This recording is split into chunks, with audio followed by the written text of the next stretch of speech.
Commitment is more than motivation.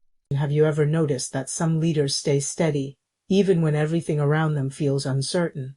They don't always have the easiest job. They don't always have the biggest budget. They don't always have the perfect team, but they have something many people overlook. They have commitment. Today, I want to challenge how you think about commitment. Most people believe commitment is simply working harder or refusing to quit. I believe commitment is much deeper than that. Commitment has two sides. The first is dedication. The second is constraint. Dedication is the part we celebrate. It's showing up, doing the work, staying focused on the mission, continuing when things become difficult. Dedication is the energy that keeps you moving forward. But dedication without constraint can become dangerous. Constraint is your ability to pause before reacting. It's choosing your response instead of allowing your emotions to make decisions for you. Think about your last difficult conversation. Did you respond with purpose, or did frustration take over? When a deadline was missed, when someone challenged your decision, when a project failed, did your leadership become stronger, or did your emotions become louder? Leadership is often measured less by how you respond when things are going well and more by how you respond when they are not. Every difficult moment becomes an opportunity to build trust or weaken it. Constraint protects your credibility. It reminds you that every decision you make teaches your team what leadership looks like. People are always learning from you, not only from what you say, but from how you behave. Now here's the question I want you to think about.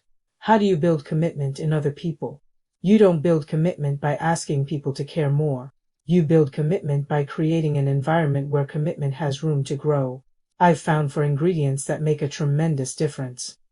The first is competency. People commit to work when they feel capable of doing it well. If someone lacks the knowledge, the skills, or the confidence to succeed, don't immediately assume they lack motivation. Ask yourself a different question. Have I equipped this person to succeed? Great leaders invest in learning. They coach, they teach. They create opportunities for people to grow. The second ingredient is clarity. Confusion drains commitment. People perform better when they understand expectations, priorities, and what success looks like. Never assume people know what you mean. Explain the destination. Explain the purpose. Explain why the work matters. Clarity creates confidence. The third ingredient is influence. Influence is not about authority. It's about trust. People follow leaders who listen. People follow leaders who are consistent. People follow leaders who demonstrate integrity. Influence is earned one interaction at a time. Every conversation is an opportunity to build or lose credibility. Finally, appreciation. Every person wants to know their work matters.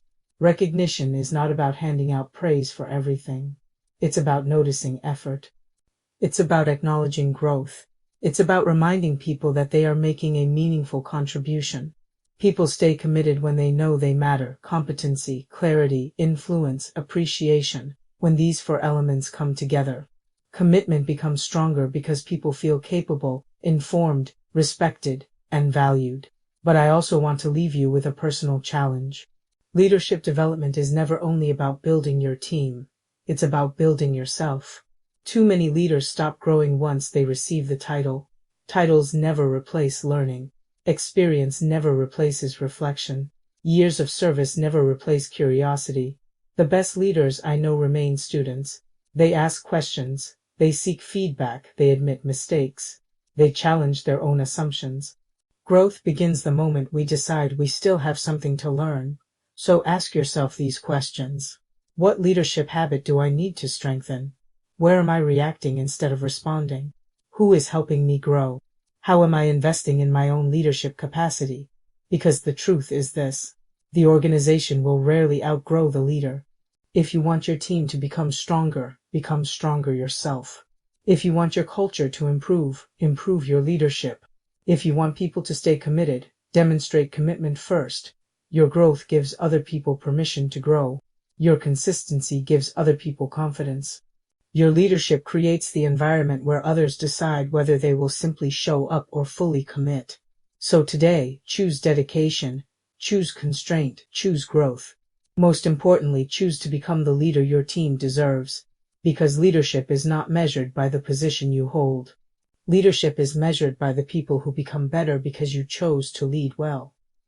Thank you for watching. Follow for more leader insights. And I will see you on the next one.